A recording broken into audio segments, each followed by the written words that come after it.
Okay, so I worked at American Airlines. Anybody heard of them? Okay. And a gentleman comes in to check in, and he tells me he wants to go to Liberia. I said, great, let me check you in, sir. So I went into the computer, I pulled up the database information, I asked for his passport. I said, oh, looks like the country of Liberia requires a visa. As he has got a U.S. passport. And then he said, I don't need a visa. I said, sir, you do. He said, I don't. I said, you do. He said, I don't. He said, I go there every month. I don't need a visa. I said, sir, the International Database of Passports says if you hold an American passport, you cannot enter the country of Liberia without a visa. He said, I'm not going to the country of Liberia. I'm going to Liberia and Costa Rica. Oh, yeah, that would help if you clarify that. So I went ahead and processed him. No, he didn't need a visa to do that since he was an American citizen. But here's the problem. We were using the same terminology with a different reference point, with a different dictionary. And this is one of the classic problems in contemporary culture in dealing with religious issues and spiritual issues, and with cults as well. They use the same terminology you're using with a vastly different reference point. So the vast majority of people, and I'm getting guys around 90 to 95%, that tell me I do not believe in your God or your Christianity, which happens to me a lot at the college where I teach, very secular college. I'll ask a simple question. Tell me about the God you don't believe in. Tell me about the Christianity you reject. And I'm not kidding you.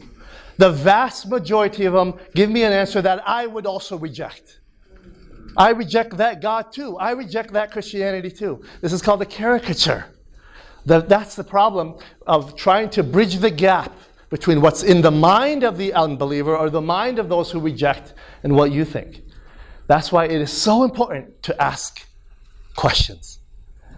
My brother Henrik mentioned the book Tactics by Gregory Koukl. One of the most important things he mentioned in the book Tactics was to ask the simple question, what do you mean by that? So when I'm at a bus stop and I'm waiting and somebody tells me I believe in God, well, me too, high five. Hold on a minute. What God do you believe in?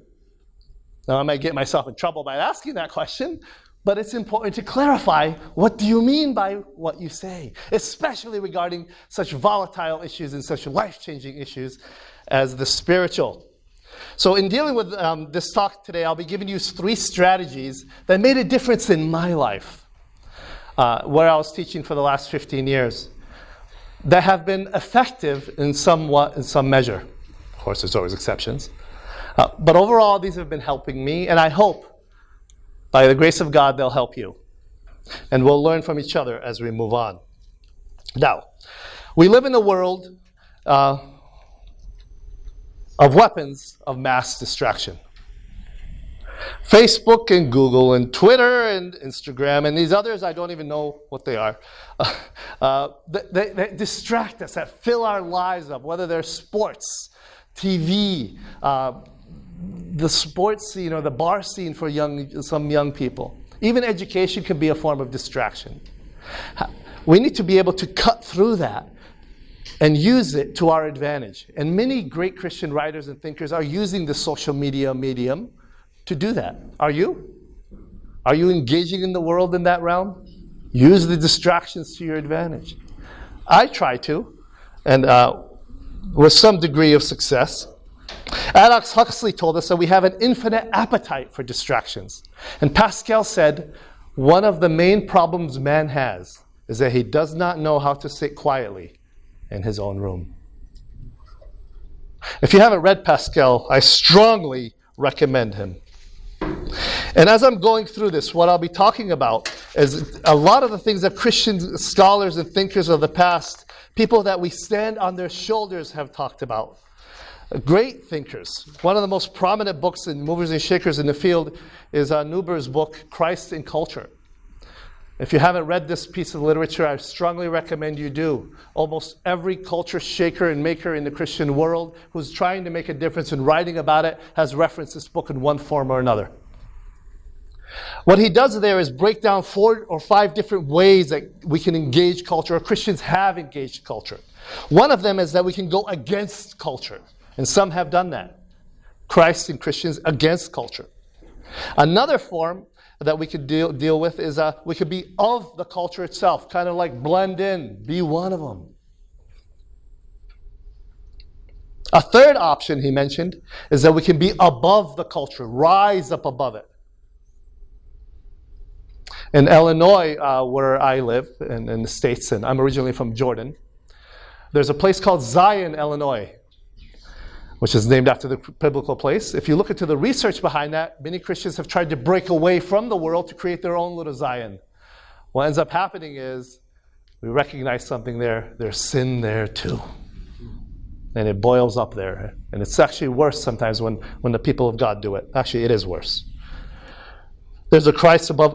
Then there's number 4, the Christ in culture and paradox. So we're constantly in flux, constantly at war with each other, but we're with each other. And number 5 that Nuber talks about is that Christ can be the transformer of culture. And this is the one the vast majority of evangelicals has taken on board. There are always exceptions of pockets of us who want to break away and leave the world. Sometimes I feel that way. And sometimes I just want to be part of it. So there's a flux. But overall, the Christ, the transformer of culture, seems to be the big move of what we're going to do. Transform, baptize the culture. A book that picked up after that by D.A. Carson is Christ in Culture Revisited, which I recommend to you. And he takes his work and adds more to it and makes it more contemporary. For those of you who do not have English as your primary language, if I am going too quick, just simply raise a little bit of your hand and let me know, and I'll slow down a little bit. One of my favorites is Os Guinness and his work. He's definitely a culture shaker, culture maker in his own right. It's Fool's Talk. This book revolutionized my apologetic. It really made me think deeper about how to do it and to do it better. So I strongly recommend that to you in his work. What's the talk about engaging the culture for Christ without talking about what Christ actually said about it? So you've been told, and I've been told, that we are to be in the world, but not of the world. Have you heard that? Be in the world, but not of the world. What on earth does that mean? I'm in the world. How am I not of it? How do I divide the two? I'm working with them. I'm eating with them. I'm laughing at their jokes. Sometimes. But I'm there. So one of the keys is to actually read the passage. As the Father has sent me, so I send you. Christ said in John 20. This is also referenced in John 17 in the high priestly prayer, where Christ says, though as the Father has given me the ability to engage the world, so I give it to you, or I ask you. He sent me into the world, so I send you. So we're to be sent into the world. Yes, we're not the same as the world, but we're in it in one sense. In another sense, we are. We're humans. We all put on our pants the same way. We dress. We engage with each other. So we're called to go into the world to make the difference. See yourself as a change agent for God, an ambassador for Him. Whatever you do reflects upon Him. And, sadly, there is no silver bullet. The silver bullet metaphor comes from the Leanthrope mythology, which I'm big on. The silver bullet is supposed to be the one bullet who can kill the werewolf. There's a one bullet, it's a metaphor that goes on. And it's been used in others as well, other genres. But there's no one way to engage culture. And all the great movers and thinkers will tell you that. I mean, come on, take a look at the miracles of Jesus Christ. One day he's spitting on the floor in somebody's eye. Another thing he's saying, go home, your servant's healed. He does a myriad of different ways. There's no one way to do things with the living God. Although there's an umbrella of love and justice and peace and ethics we can follow. But there's not one way. But there are different methods that have worked for some of us so we can help with others. And that's what I'm presenting to you today. So strategy number 1 is sit at the table. What do I mean by that? Well, I'll be using the metaphor of the table throughout this talk. Sit at the table is get a seat at the table of the movers and shakers in your world, in your culture, in your city. Who is making the decisions? Who's presenting the options of what to put on television, of what to teach in the public school, of what parade to allow in town, of what to have at the next beach party? Who's making those decisions? Why are you sitting by and complaining about it? Get on the scene. Join the people who are making these decisions. Be part of the decision making. Do it as an ambassador so your light can shine and make a difference and transform that part of the world. How do you get a seat at the table? You get a seat at the table by presenting yourself as somebody who is full of integrity. If you're going to work with the engineers, you need to get an engineering degree. You need to get licensed. You need to understand how that works and to do it well. One of my friends works in heating and air conditioning.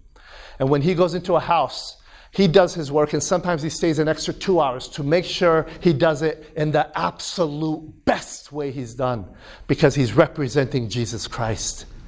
And when he leaves, they know that his work is exemplary. And now when he speaks about spiritual things, they listen rather than, why is my heater leaking? You forgot that piece.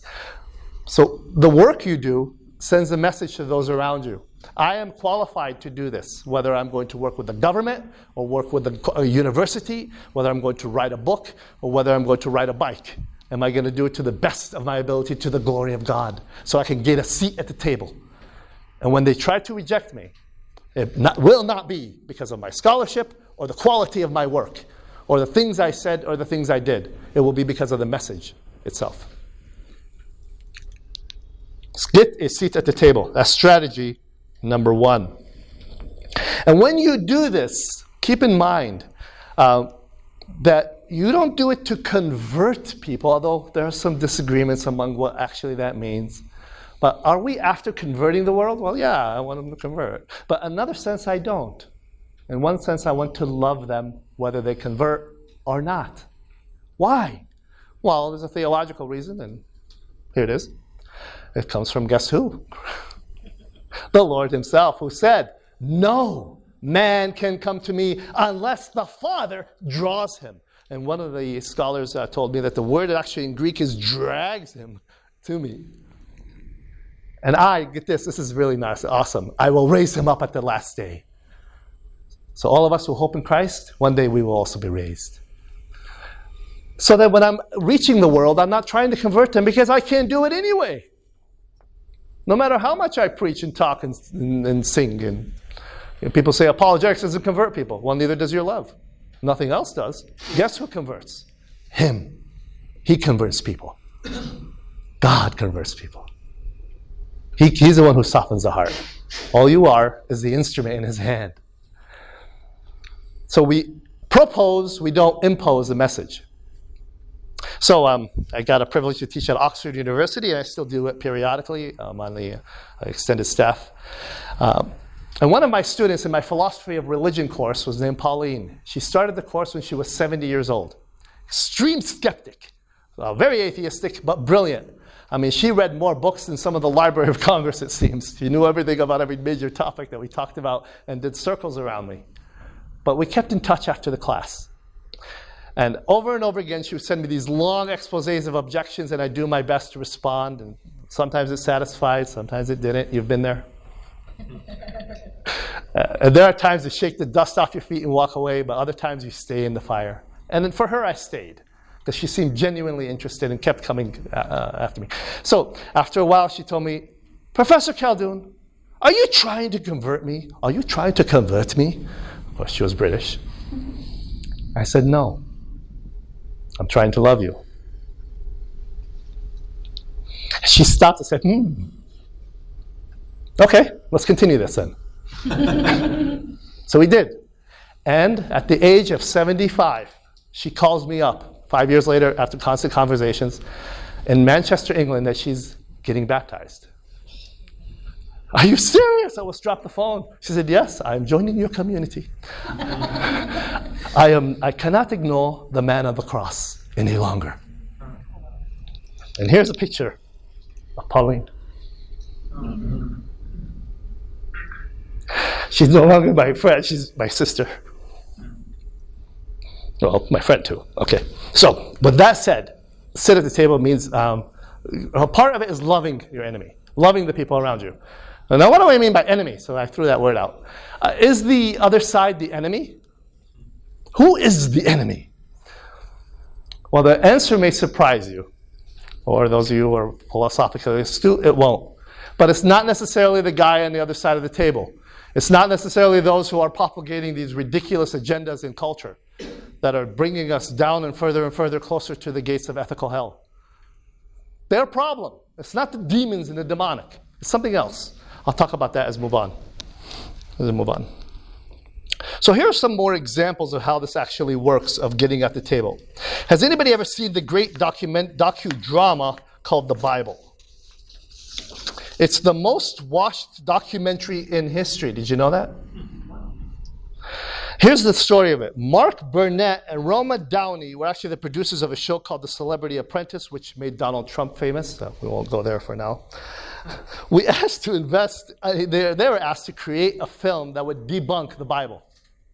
So they spent their time making a film that did the exact opposite. Because of the quality of their work, the producers let it go. And it did. It was number 2 on Amazon's bestseller list in the world with over 100 million views. They used it to transform their culture. And it's doing it little by little. And they sat at the table to do it. Another example is the king. This is from my country. I'm a dual citizen in Jordan.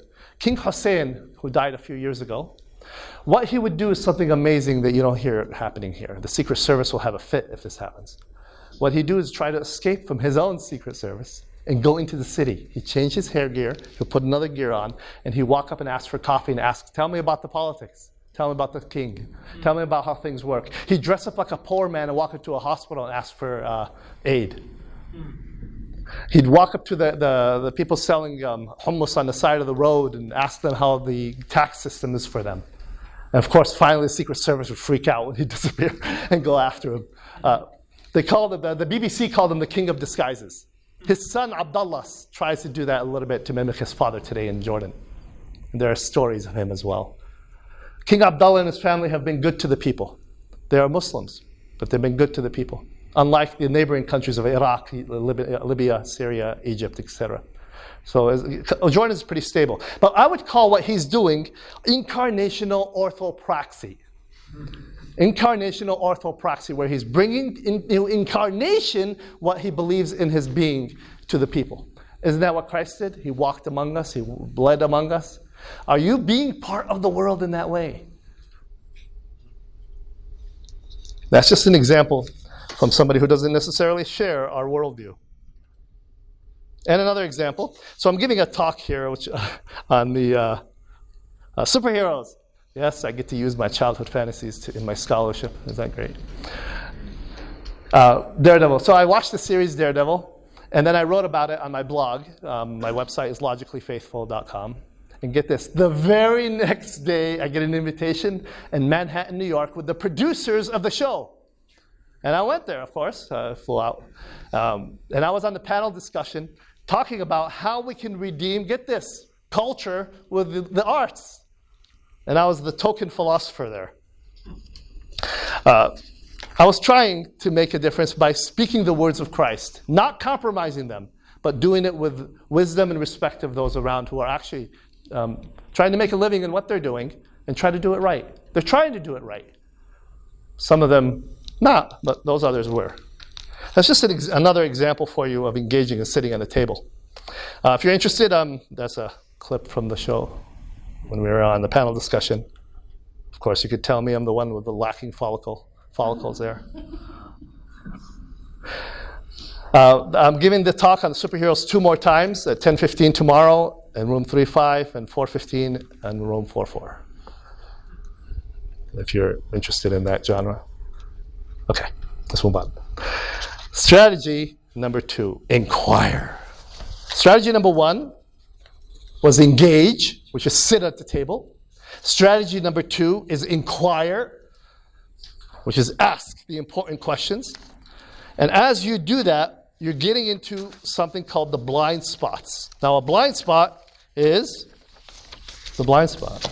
How many of you are drivers? Okay, so there's a spot that you cannot see. when you're driving. It's called the blind spot. So, and there's also a spot that you can't see. Those of you who are married know what I'm talking about because they all see them. The wife always sees it. Sees it very well. The blind spot is what you cannot see. So there are things in our culture that they cannot see. And it's our job, one of the things we can do as thinkers, movers and shakers, is to point these out. What do I mean by these? For example, some of my ethical and skeptical friends will tell me, we don't tolerate your contradictions in your Bible and in the church. So okay, let's break that down. Instead of engaging what those are, which there's an avenue and a time for that, what we could do is turn the table. And this is part of the metaphor I'm giving you. Turn the table. You say there are no absolutes, my friends. That's correct. Everything is relative. Okay, then why does a woman have an absolute right to an abortion? There are no absolutes. That's right. Then why should we treat LGBT, gay, and lesbian people with respect? Absolutely.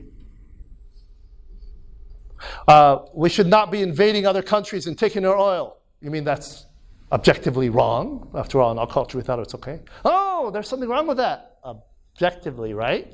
Do you not see that you also live in some type of contradiction, my friend? Let's turn the table and show them their own contradictions. And that usually would help in that realm. We allow all points of view, do you? Including biblical views of sexuality to be taught in the college and university? I just did a panel discussion on homosexuality a few years ago. I do many panel discussions. That was the only one they shut down because I'm being intolerant. I wasn't being intolerant. But anyway, it's fascinating. The tolerant question is coming from those who are most tolerant, but I won't go there. You've heard that enough. But that was interesting to me, and I wrote so many angry letters, guys, to the staff and the people who were asking for my resignation, and I didn't send one. I ended up deleting them all. Because once I calmed down, this is not the way to be an ambassador. No, it's not. There are times to write and engage people, turn the tables in the temple. There are times to do it. For me, in that time, it wasn't right. So recognize and point out to our friends there are contradictions in what you're saying. One of my colleagues at the college wrote me a letter regarding what happened in Orlando, Florida last year. The worst mass killing in the history of the United States was in a nightclub, a gay nightclub. Over 50 men were executed, some at close range. And he wrote me an email saying, since you are a homophobe, that's a subject, by the way, what do you think about the execution of these poor men? Oh, I wrote the angry letter too. Delete. And I thought about it. I wrote back, well, let me ask you this, I asked him. Since you are a Christianophobe, what do you think about the killing of ISIS? The ISIS executing people, since you are part of that, since you are an enabler of that, right? No, of course not. Then is it fair to call me these sophomoric, high schoolish names to blame me for the execution of those? That's not fair, is it, brother? So we had an interesting conversation after that. There are a lot of blind spots in culture. Point them out. But do it, of course, with wisdom. So what you do is you turn the table. And then, of course, the scriptures again tell us to be wise in the way toward outsiders. Make the most of every opportunity. Let your grace in conversation always be filled with grace, seasoned with salt, so that you may know how to answer everyone. What does that mean to be seasoned with salt? It means different things in different cultures. In Jordan, it means going right into their face and talking to them, because we're very confrontational, us Arabs. But you go to other places, or some of the people in the Middle East will tell you that's the case, and some people, they want you to be upfront. But in other places, you can't. They're just not part of their culture. They want you to slowly dance around it, then tell them, right? You've been there? I'll talk about. Okay, so the grace here is contextual to how your culture interacts with that. So the plan is to turn the table. Help them see what they do not want to see.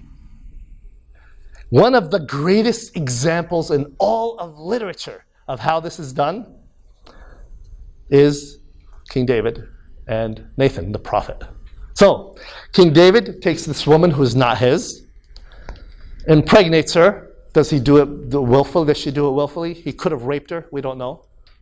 Sends her back home. She sends a letter saying, Dear King David, I'm pregnant, side B. What does David do? own up? No. Orders the execution of her husband, and including the other men on the front of the firing line. If you read what Joab did, his commander, he had other men killed with him. And then he covers it up, and then tries to marry her as if anybody else didn't know what happened. Then the text says these haunting words. What David did displeased the Lord. But God waited over 9 months, 8 months actually. We don't know exactly. It was about 9 months, about a year later. Nathan shows up at the palace and says to David, David, you're condemned. No. He does something brilliant. He tells David a story about something in David's past, because David was a shepherd. There was a poor man with one lamb who ate from his plate and slept in the bed with his kids. It was like a child to him. And then next to him lived a rich man who had multiple lambs, who had a guest for the evening. He went to the poor man, stole his lamb, and killed it. Tell me, O king, what should be done to that man? David rises from his throne and says, that man deserves to die. And Nathan looks at him and says the most infamous words in all the scriptures. You are that man. God gave you multiple wives. He gave you the whole kingdom, David. And if it wasn't enough, he would have given you more. You took Uriah's wife as your own and slayed him. Because of what you've done, the child born from her will die. David falls on his face and says, what I have done, I have sinned against God. But get this, Nathan did not condemn him. David condemned himself. What Nathan did is he turned the table. Turn the table. Let them do it. Why tell the person that he's committing all these crimes and homosexual problems or promiscuity or whatever it is he's doing? Is it really our place even to do that? In some cases it is. In others, let them do it themselves. Another example. Many of you have gotten into these discussions on abortion, of course. I'm walking down the street close to Michigan Avenue in Chicago. If you haven't been, you got to visit. It's beautiful. A young lady comes up to me as I'm wandering around the streets waiting for my wife to finish her nails. Trying to make myself worthy somewhere. A girl comes up to me with a pad and says, would you sign this pad? So what's this? This is a petition to help Planned Parenthood continue doing what they can to help women's health. And if you don't know, Planned Parenthood is the #1 provider of abortions in the world, not just the U.S. So I asked her, well, what about the issue of abortion? She said, well, what about it? I mean, that's only something we do on the side. That's not the major issue. Well, that's one of the reasons the Republicans were trying to shut that down. I said, yes. And let me ask you, I said, what do you think about abortion? She said, well, I don't personally agree with it, but I don't want to impose my views on others. And we've heard that over and over again. It's almost a mantra. So I asked, why are you against abortion? And she said, because it's a killing of an innocent child. I'm not going to be part of that. Let me ask you this. Why are you outside here with a petition telling other people to sign this so you can execute innocent human children? She said, I don't do that. I never said that. Actually, you did. I'm just using your own words. She said, I never thought about that. Did you never think about it? Anyway, she said, I just got to get this signed. I'm doing this for my classes. So, well, let's talk about the lives the lives involved here, including your own. Isn't there something else you could do with your time since you don't actually believe this? You said it. I didn't. Turn the tables. Turn the tables. That was strategy number 2, which is inquire. All right, let's go to the final one. Edify. That's the final strategy. This is reach across the table. So the first strategy is sit at the table. The second strategy is turn the table. Don't flip the table on them. I used to write to flip them. Let me show you what you're wrong, you idiot. No, that doesn't work too well. So you turn the table. And then strategy number 3 is reach across the table. Reach across the table. How do you do it? Well, that's the part of love where I give you the example of my friend Pauline. So many people today have sprouted this mantra. Heard this before? I am spiritual, not religious. At least they're not saying I'm not religious or spiritual. That would be a little bit of a problem. So they're saying that they embrace some kind of transcendence. There's something beyond myself. It may be type of Oprah type of religion of New Age, whatever it is in that sense. But what do you do with these types of people in reaching across the table with them? They're more, they're open in one sense and closed in another. So you have to gauge how you're going to deal with them. So this type of person, which I found a lot among the students in my college, is you ask questions. What's the difference between the two? And the more spiritual you are, don't you start creating your own system and creating your own religion? After a while, it does. And you also find with this, is you ask the questions I ask is the following. Tell me, what's keeping you morally and spiritually accountable? How do you recognize and know when you're going off the charts? Because the spiritual world could be a dangerous place. You may be going into very dark waters. There are also dark forces out there. Do you agree? So yeah. And one of the questions I ask is, what is your spiritual compass? What do you mean? Well, how do you know what you're following is actually true and right and good, rather than manipulation of others that are feeding that to you through subculture and pop culture? Do you have a compass? Not really. Well, what's your compass, sir? Well, my compass. Well, let me tell you about my compass. And I point that out, and the conversation ensues. And I think that's helpful in engaging people in that realm. If anybody's seen the most recent research on the issue of those who are leaving the church, have you seen that propagated over and over in different ways?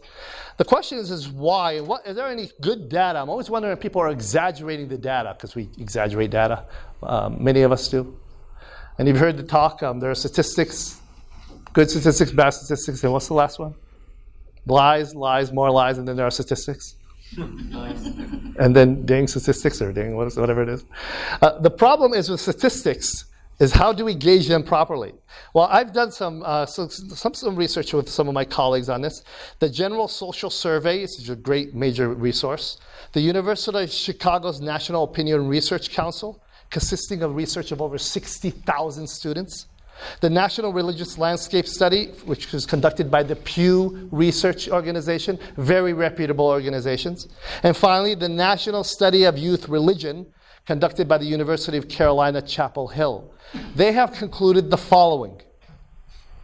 Fully 1/3 of Christians, those are committed ones, 36% agree. I don't feel that I can ask my most pressing life questions in the church.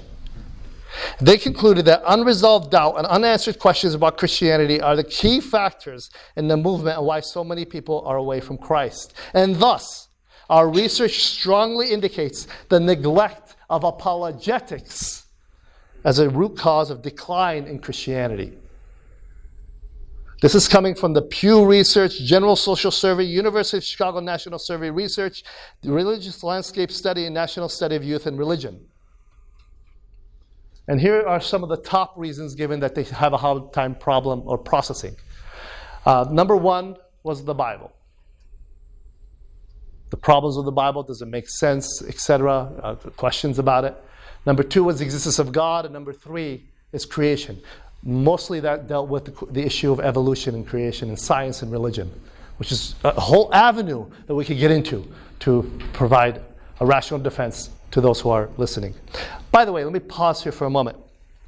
One of our favorite verses as apologists is 1 Peter 3:15, right? Yes, thank you, Janet.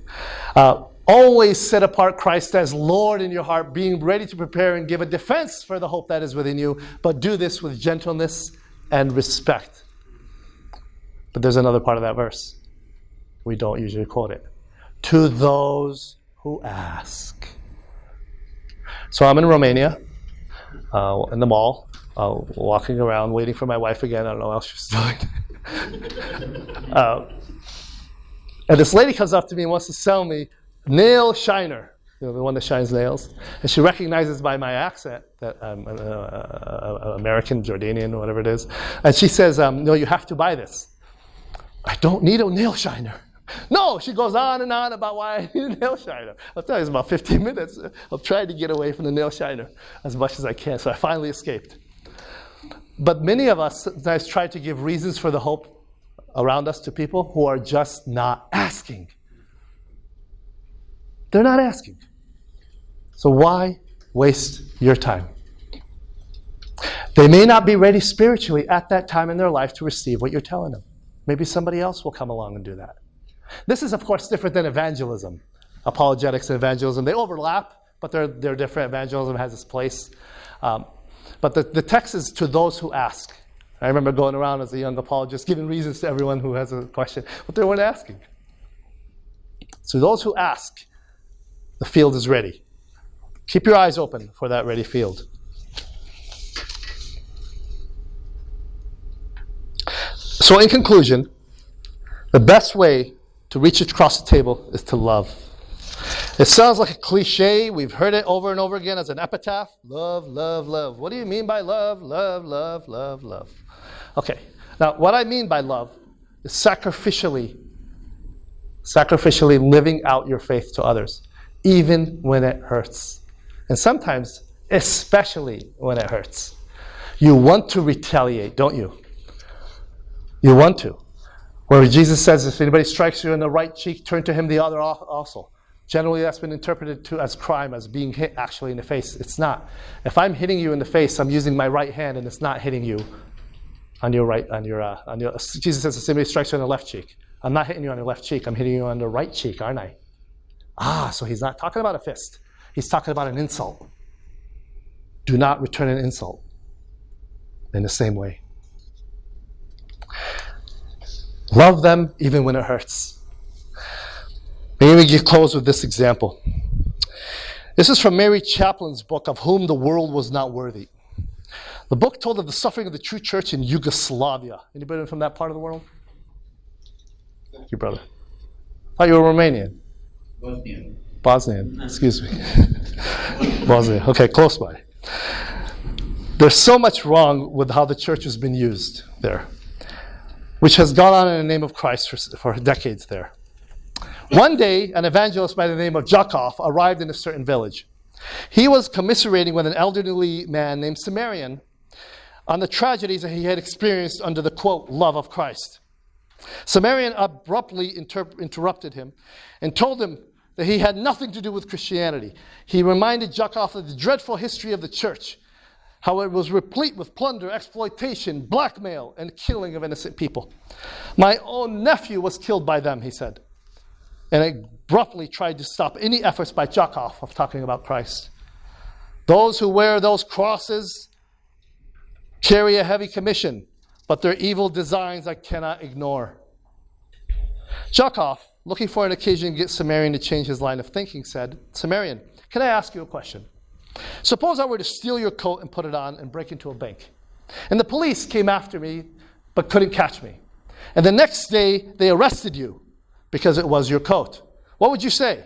I would deny it, Samarian said. But we saw your coat, they said. Jakov recognized the analogy and told them in an annoyed way, get out of my house. Jakov continued to return to the village periodically just to befriend Samarian, encouraging him with the love of Christ. Finally, one day, Samarian asked him, how does one become a Christian? Jakov taught him the simple steps of repentance for sin and trust of Christ Jesus, and gently pointed him to the shepherd of his soul. Samarian bent his knee in the soil, and his head bowed, and surrendered his life to Christ. As he rose, wiping his tears, he embraced Jakov and said, thank you for being in my life. And he pointed to the heavens and said, you wear his cloak well.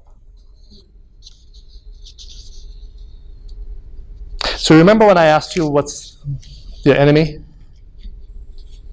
The number one threat against Christianity today is not secularism or liberalism or cultural wearing Christians or Marxists or Darwinists or liberals or conservatives or hawks in the military or even the devil. They're all great threats, but they're not the greatest. No, the greatest threat to Christianity is me. My drive to selfishly replace God by my own desires. Each and every one of us can be an agent for him or for something else. Either in commission of sins, by doing what we ought not to do, or worse, omission, not doing what we ought to do. You, ladies and gentlemen, are the light of the world, but you're also the salt of the earth. Go be that light. Too much salt is merciless. Too much light is blinding. Do it in wisdom and go be Jesus to people, one life at a time. Thank you.